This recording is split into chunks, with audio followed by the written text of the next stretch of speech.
आज का वीडियो काफ़ी ग्राउंड रियलिटी पे बेस्ड होने वाला है because it's about the German job market. German job market अभी बहुत ख़राब चल रहा है और इसके काफ़ी फैक्टर्स हैं, जैसे वर्ल्ड पॉलिटिक्स हो गया, इकोनॉमिक सिचुएशन हो गई, या फिर high competition and rising saturation here. तो क्या मतलब जर्मनी में जॉब्स नहीं है? बहुत लोग मेरे साथ मीटिंग डालते हैं, कहते हैं कि उन्होंने इतने सारे एप्लीकेशन कर दिए, 200 से ऊपर एप्लीकेशन कर दिए, बट एक भी एक्सेप्टेंस नहीं आया, इंटरव्यू कॉल भी नहीं आ रहे हैं। बहुत लोगों ने अपॉर्चुनिटी कार्ड्स अप्लाई कर दिए, बट उसके बाद भी कोई रिजल्ट नहीं है कि जिससे जॉब एप्लीकेशन स्पीड अप हो जाए। काफ़ी लोग अपॉर्चुनिटी कार्ड पे यहाँ पर आ तो गए, लेकिन ऑलमोस्ट 6 महीने हो गए उनको अभी तक जॉब नहीं मिली है और सारे पैसे भी लिविंग कॉस्ट में चले गए हैं। तो अब क्या करें? इस सब के रीजंस क्या है? तो चलिए इसके बारे में डिटेल में बात करते हैं। जर्मनी का जॉब मार्केट अभी ऑल टाइम लो चल रहा है। यूक्रेन रशिया वॉर के टाइम पे ये सब स्टार्ट हुआ था। कोविड भी इस सब का काफी बड़ा रीजन था एंड इस सब के चलते लास्ट ईयर जर्मनी की गवर्नमेंट भी कोलैप्स हो गई।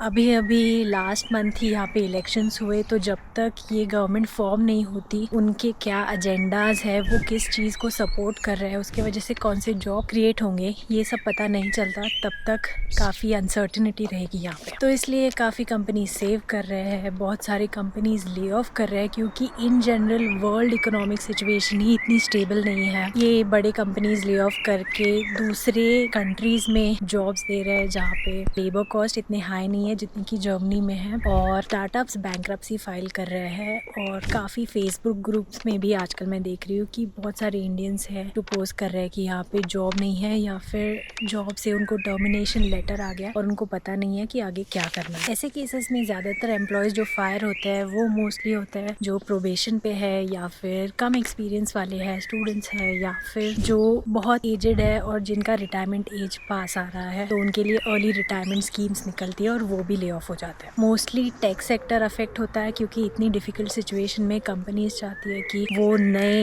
इम्प्रूवमेंट्स पे स्पेंड ना करे और जो चल रहा है उसको पहले चलाए और अच्छे से कंटिन्यू रखे। तो इसलिए इंडियंस या फिर एक्सपर्ट्स जो होते हैं वो ऐसी फील्ड्स में काम करते हैं, जो IT हो गया, रिसर्च हो गया, ऑटोमोटिव सेक्टर हो गया। तो इंडियंस और एक्सपर्ट्स बहुत ज़्यादा अफेक्ट होते हैं इस चीज़ से। बट इसका मतलब ये नहीं है कि जॉब बिल्कुल ही नहीं है। काफ़ी सारी फील्ड्स है जो डिमांड में रहती है, जैसे जर्मनी में डॉक्टर्स, नर्सेस, IT प्रोफेशंस या SAP, फिनटेक, ये सारे जॉब्स काफ़ी डिमांड में चलते हैं। उसके बाद भी जॉब मार्केट में 2 टाइप की जॉब्स होती है। एक जो हमेशा एवरग्रीन चलेंगी, चाहे मार्केट कैसा भी हो, जैसे डॉक्टर और नर्स हो गया, इनकी डिमांड हमेशा ही रहेगी। चाहे मार्केट कितना भी खराब हो, लोग बीमार पड़ेंगे और हॉस्पिटल में जाएंगे और तब डॉक्टर्स और नर्सेस की रिक्वायरमेंट्स होगी। प्लस जो अपना normal day to day activities होते हैं, जैसे कैश काउंटर्स हो गए या फिर प्लम्बर्स, इलेक्ट्रिशियंस, ये सारे सर्विसेज हमेशा ही लगेंगे। जो पब्लिक ट्रांसपोर्ट में ड्राइवर्स का काम करते हैं, ये तो इकोनॉमी कैसे भी चले, ये प्रोफेशंस हमेशा ही चलते रहेंगे और डिमांड में रहेंगे। तो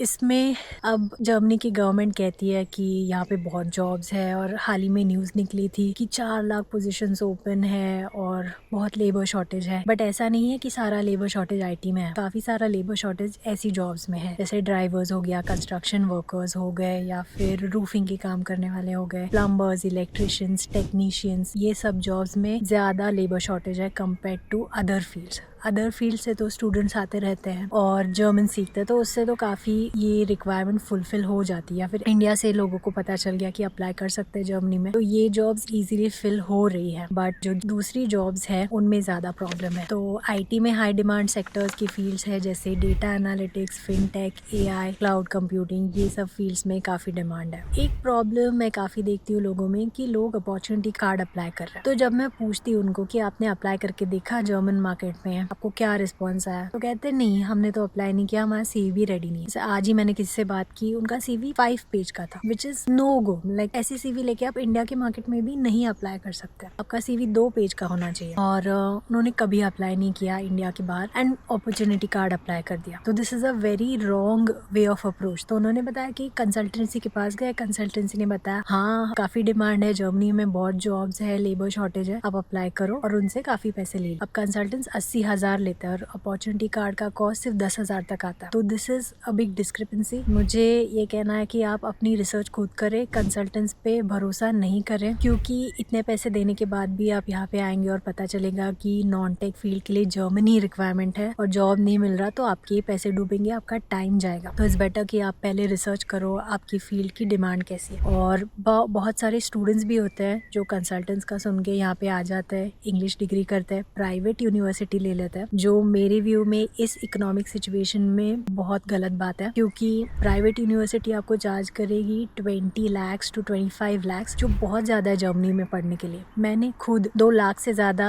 नहीं स्पेंड किए अपनी मास्टर्स डिग्री पे, क्योंकि मैं पब्लिक यूनिवर्सिटी में पढ़ी हूँ। तो मुझे लगता है कि प्राइवेट यूनिवर्सिटी बहुत रिस्की काम है इस इकोनॉमी में। बहुत बार ऐसे यूनिवर्सिटीज़ का टाइप होता है कंसल्टेंट्स के पास, उनकी कमीशंस उनको जाती है, तो इसलिए बहुत सारे कंसल्टेंट्स और बहुत सारे स्टूडेंट्स जनरली मुझे बोलते हैं कि बहुत कंसल्टेंट्स उनको फोर्स कर रहे हैं आप प्राइवेट यूनिवर्सिटी ले लो। मतलब अगर वो कहते हैं कि मेरे 70% है, तो कंसल्टेंट कहता है 70% से कुछ नहीं होगा, प्राइवेट यूनिवर्सिटी में चले। ऐसा बिल्कुल नहीं। मेरे खुद 68-69% थे और फिर भी मैं पब्लिक यूनिवर्सिटी में पढ़ी हूँ, काफ़ी अच्छी जॉब लगी उसके बाद। तो this is not true. Do your research और talk to someone who is living there, who has experience the job market here. अगर आपको कोई भी नहीं मिल रहा, आप मेरे से भी बात कर सकते हो। My Topmate calls are always there, you can book a call and we can talk. पूरा कहने का समरी ये है कि कंसल्टेंट्स अपना फ़ायदा देखता है, तो ये आपका काम है एज अ कस्टमर कि आप पूरी जॉब मार्केट की रिसर्च करो। जॉब मार्केट कैसा है, आपको जॉब मिलेगी कि नहीं, आपका कोर्स कैसा है, is it profitable and should you गो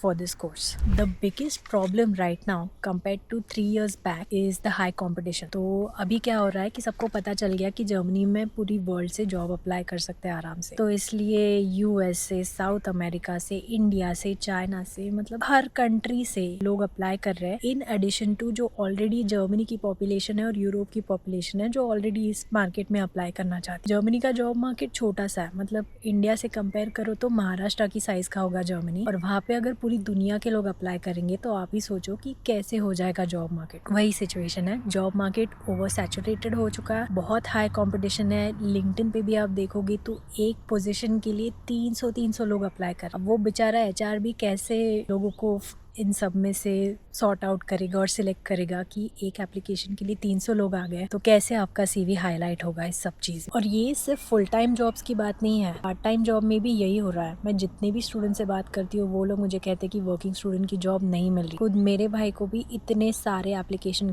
करने के बाद एक वर्किंग स्टूडेंट की जॉब मिली है।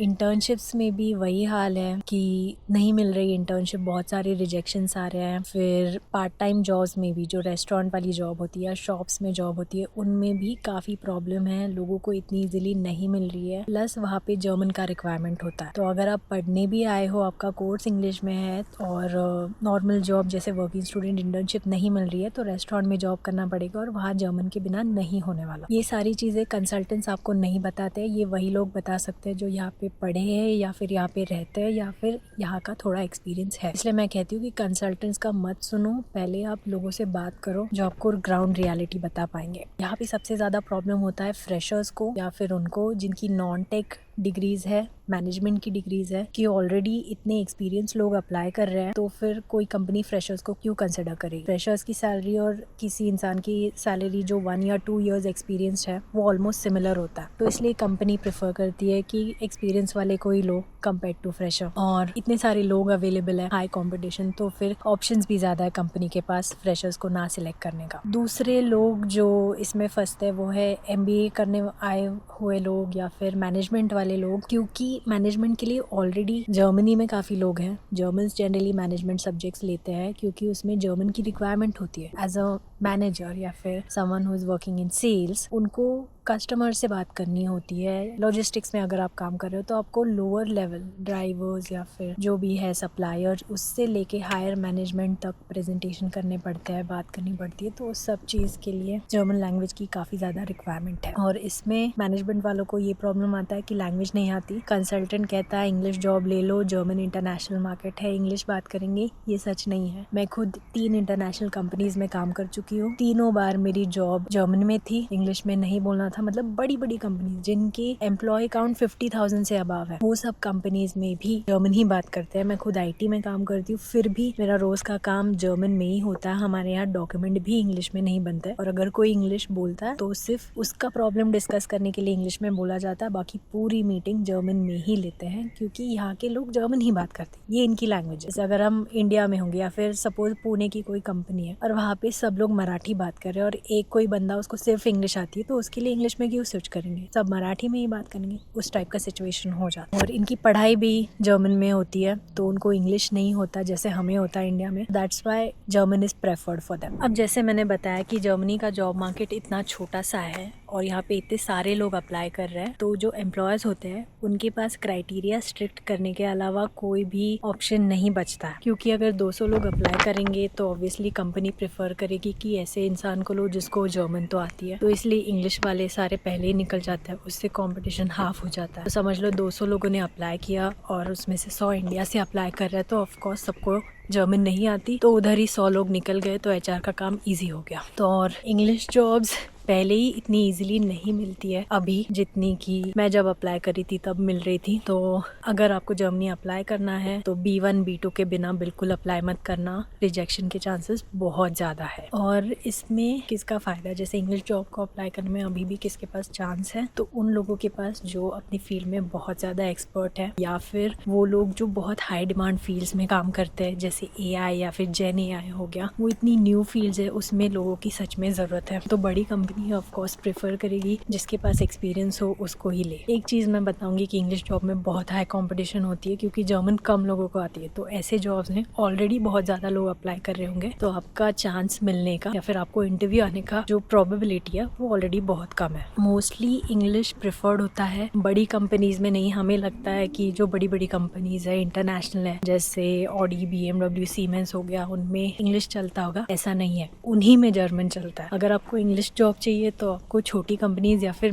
मेनली स्टार्टअप्स पे फोकस करना चाहिए, क्योंकि स्टार्टअप्स ज़्यादातर इंग्लिश में बात करती है, इंटरनेशनल क्राउड होता है, उनको ग्रोथ चाहिए, और ग्रोथ के लिए वो एक्सपर्ट्स हायर करते हैं दूसरी कंट्रीज से, या फिर उन लोग को भी हायर करने के लिए रेडी होते हैं जिनको जर्मन नहीं आती। उनको चाहिए कि स्किल परफेक्ट आए इंसान को, लैंग्वेज हम कोई भी बोल लेंगे। अब इंग्लिश जॉब का अप्लाई करने में एक और प्रॉब्लम होता है कि जॉब डिस्क्रिप्शन पूरी इंग्लिश में लिखी होगी, बट आपको रिजेक्शन आ जाएगा ये बोल के कि जर्मन लैंग्वेज नहीं आती। तो जॉब डिस्क्रिप्शन भी अच्छे से पढ़ना और देखना कि आपकी स्किल मैच हो रही है कि नहीं, क्योंकि ये भी एक रीज़न है रिजेक्शन का। ये जो रिसेशन चल रहा है या फिर इकोनॉमिक स्लो डाउन चल रहा है, ये कौन सी इंडस्ट्रीज को अफेक्ट कर रहा है। सबसे पहले तो जर्मन ऑटोमोटिव इंडस्ट्री, जिसके लिए जर्मनी सबसे ज़्यादा फेमस है, क्योंकि यहाँ पे इतनी बड़ी ऑटोमोटिव कंपनीज है, और वो भी कंपनीज है जो इन्हीं कंपनीज के लिए काम करती है, पार्ट्स बनाती है, या फिर इन कंपनीज के सप्लायर्स होते हैं। तो इन पे काफ़ी चीज़ें, काफ़ी दूसरी कंपनीज और जॉब्स डिपेंडेंट है। तो अगर ऑटोमोटिव सेक्टर में प्रॉब्लम है तो इन जनरल ही पूरी इकोनॉमी को अफेक्ट करता है जर्मनी की। और रिसेशन में लोग पैसे बचाते हैं, पूरी इकोनॉमी वर्ल्ड की डाउन चल रही है, कोई कार नहीं बाय कर रहा। चाइनीज ऑटोमेकर्स से काफी प्रेशर है यहाँ पे इनोवेशन जल्दी करने का, तो काफी सारे फैक्टर्स है जिसकी वजह से ऑटोमोटिव इंडस्ट्री डाउन जा रही है। तो ऐसे में आप क्या कर सकते हो, व्हाट आर द मेजर्स जो आपने अप्लाई करने चाहिए। पहले तो आप मार्केट रिसर्च करो, डिमांड चेक करो आपके जॉब की जर्मनी की है कि नहीं। सपोज आप फाइनेंस में काम करते हो, आप देखो लिंक्डइन या फिर बाकी पोर्टल्स पे जाके कि फाइनेंस के कितने जॉब्स अवेलेबल है, क्या क्राइटेरिया है, आप मैच कर रहे हो क्या क्राइटेरिया को, स्किल मैच हो रही है क्या, लैंग्वेज रिक्वायरमेंट मैच हो रही है क्या, ये सब चेक करो। फिर सैलरी कितनी है, is it more or less than what you are earning in India, क्योंकि बहुत बार ऐसा होता है स्पेशली IT एक्सपर्ट के साथ, यहाँ पे उनको सैलरी देंगे 40 लाख और इंडिया में ऑलरेडी वो 60 लाख कमा रहे हैं। तो अगर ऐसा कुछ है तो ये आप पहले देख लो, बिकॉज यहाँ पे 40 लाख में गुजारा करना भी बहुत डिफिकल्ट है। इन्फ्लेशन और कॉस्ट ऑफ लिविंग बहुत हाई चला गया है। फिर आपको ये भी चेक करना है कि आपकी जॉब के लिए जर्मन लगेगी या नहीं। अगर आपको नहीं पता क्या करना है, कैसे चेक करना है, या फिर किस चीज़ों किन पॉइंट्स पे रिसर्च करना है, मैंने ऑलरेडी उस पर एक वीडियो बनाया, वो देखिए, या फिर मेरे साथ कॉल बुक करिए, हम डिस्कस करते हैं इस चीज़ पे। मैं क्योंकि इस मार्केट में ऑलरेडी हूँ, मैं इतने लोगों से बात करती हूँ, तो मैं आपको थोड़ा ज़्यादा रियलिटी बता सकती। सेकेंड चीज़ है, कंसल्टेंट्स को ट्रस्ट मत करो अपनी रिसर्च खुद करो। कंसल्टेंट सिर्फ अपना फायदा देखते हैं, पैसे देखते हैं। अगर कोई आपको पुश कर रहा है प्राइवेट यूनिवर्सिटी के लिए, आप देखो कि वो सेंस बनाता है कि नहीं। मतलब ऐसे लोगों के लिए सेंस बनेगा जिसका कोई प्रीवियस एक्सपीरियंस नहीं है। जैसे कोई डिग्रीज होती है IT मैनेजमेंट वगैरह की, और पब्लिक यूनिवर्सिटी में आपका IT डिग्री होना इंपॉर्टेंट है। प्राइवेट यूनिवर्सिटी ये चेक नहीं कर। इस केस में सेंस बनता है। अगर आपको करियर चेंज करना तो सेंस बनता है कि आप प्राइवेट यूनिवर्सिटी में जाओ, बट आपके मार्क्स अच्छे, आपकी डिग्री मैच हो रही है, सब कुछ अच्छा है, स्कॉलरशिप मिल सकती है आपको, तो फिर इट डजंट मेक सेंस कि आप इतने पैसे खर्च करके प्राइवेट यूनिवर्सिटी में आओ, क्योंकि फिर उसका ROI बहुत कम है। कब इतने पैसे कमाओगे, कब इतनी सेविंग करोगे, और कब एजुकेशन लोन वापस दोगे। बहुत पैसे है तो आ जाओ, और अगर पूरा लोन लेके आना है प्राइवेट यूनिवर्सिटी में, मैं तो बिल्कुल ही मना करूंगी इस चीज के। दूसरा, जो लोग अपॉर्चुनिटी कार्ड अप्लाई कर रहे हैं, अपॉर्चुनिटी कार्ड अप्लाई करने के लिए 10,000 होती है वीजा फीस। मतलब सब कुछ लगा के 10,000 तक खर्चा आएगा आपको। अगर कोई आपसे 80,000 1 लाख मांग रहा है, वो तो बहुत बड़ा मुझे स्कैम जैसा ही लगता है। मत जाओ ऐसे लोगों के पास। मेरे पास बहुत लोग आए जो एक स्पेसिफिक कंसल्टेंसी के पास जाते हैं, इतने पैसे देते हैं, उसके बाद भी उस पर्सन का रिजेक्ट हो गया अपॉर्चुनिटी कार्ड, क्योंकि कवर लेटर ढंग से नहीं बनाया था। फिर मैंने बना के दिया उनको कवर लेटर, मतलब जो ऑलरेडी एग्जिस्टिंग था उसमें हमने चेंजेस किए, और फिर उनका वीजा एक्सेप्ट हुआ। तो बी अवेयर आप किसको अपने पैसे दे रहे हो और वो आपको कितना सीरियसली ले रहा है। With me I do 1-on-1 consultation, तो मैं पर्सनली एक एक लाइन चेक कर आपके letter. I am not saying मेरे साथ ही बुक करो, बट जिसके साथ भी एप्लीकेशन कर रहे हो, be sure that they are giving the value for the money that you are paying. 1 lakh बहुत ज्यादा होता है, तो सोच के अपने पैसे डालिएगा जिसमें भी डाल रहे हो। आई वुड से कि आप खुद ही अप्लाई करो, क्योंकि जर्मनी के प्रोसेसेस काफी स्ट्रेट फॉरवर्ड होते हैं, तो खुद अप्लाई करना ज्यादा बेटर है। उससे आपके काफी पैसे बचेंगे, टाइम बचेगा, and it will be better for you, क्योंकि आप अवेयर होंगे आप क्या कर रहे हो वीजा के साथ। इसमें ही एक पॉइंट कि अगर कोई आपको 1 लाख से ज्यादा चार्ज कर रहा है सिर्फ अपॉर्चुनिटी कार्ड जैसे वीजा के लिए अप्लाई करने के लिए, जिसकी कोई गारंटी नहीं, वो वर्क परमिट नहीं है। बहुत लोगों को लगता है वो वर्क परमिट है, इट इज नॉट। तो कोई 1 लाख ले रहा है सिर्फ जॉब सीकर वीजा अप्लाई करने के लिए, वो तो बहुत बड़ा स्कैम है। मुझे हर रोज मैसेज आते हैं किसी ना किसी का। आज ही किससे बात की जिसने 6 लाख दिए पोर्चुगल के अपॉर्चुनिटी कार्ड अप्लाई करने के लिए, एंड पता चला कि वो फ्रॉड निकला। जॉब तो उनको मिली नहीं, और 1 साल से ट्राई कर रहे हैं पैसे रिकवर करने के, वो नहीं हो रहा। इसी वजह से मैंने सोचा कि ये वीडियो बनाऊंगी, बिकॉज बहुत स्कैम्स अभी बहुत ज्यादा बढ़ गए, तो you have to be aware of what you are doing. Third and most important point is German language. उसके बिना तो आओ ही मत। मार्केट इतना सैचुरेटेड है, ऑलरेडी बहुत इंग्लिश स्पीकर्स है जिनके पास बहुत अच्छी स्किल्स है। तो अगर आपको जर्मन लैंग्वेज नहीं आती, बहुत कम चांस है कि आपका यहाँ पे जॉब लगेगा, या फिर इंटरव्यू भी आपको आएगा। 200-300 एप्लीकेशन के बाद एक भी इंटरव्यू नहीं आ रहा है, तो I think it is time to think क्या गलत जा रहा है, क्या स्ट्रैटेजी आप चेंज कर सकते हो, कहाँ गलती हो रही है, CV में, कवर लेटर में, एप्लीकेशन स्ट्रैटेजी में, ये सब रिवाइज करना पड़ेगा। स्पेशली फ्रेशर्स और मैनेजमेंट के स्टूडेंट्स, नॉन IT वाले लोग, MBA वाले लोग, बिना लैंग्वेज के बहुत डिफिकल्ट है, बहुत बड़ा रिस्क है। यहाँ पे इतने पैसे इन्वेस्ट करना और आना, और जर्मन लैंग्वेज नहीं आती, और IT जॉब भी नहीं है। प्लस खुद जर्मन सिटीजन से ही यहाँ पे बहुत ज़्यादा कंपटीशन है ऐसे जॉब में, क्योंकि उनकी जर्मन तो परफेक्ट है, एंड वो मोस्टली ऐसे सब्जेक्ट लेते हैं, वो उसमें काफ़ी अच्छे होता है, तो फिर उससे ही ज़्यादा कंपटीशन आएगा। एंड ऑफ कोर्स एम्प्लॉयर ऐसे आदमी को ही ज़्यादा प्रेफर करेगा in customer facing roles, because they understand their market well, they understand the other person well from the same culture. Germany में अगर जॉब मिलना है तो आई वुड से 3 फैक्टर्स यहाँ पे बहुत इंपॉर्टेंट है। 50% तो लैंग्वेज का काम है, जर्मन आनी चाहिए। 30% आपके स्किल्स यूज होंगे, और एक्सपर्ट है आप तो फिर 30% से थोड़ा ज्यादा हो सकता है इसका कंट्रीब्यूशन, एंड 20% लक बेस्ड है। लक बहुत बड़ा फैक्टर है यहाँ पे कि you are at the right place, right time, applying for the right job to get an interview. So all the best and see you in my next video. जो भी आपके क्वेश्चंस है please comment, so that I can think of making next video on that topic.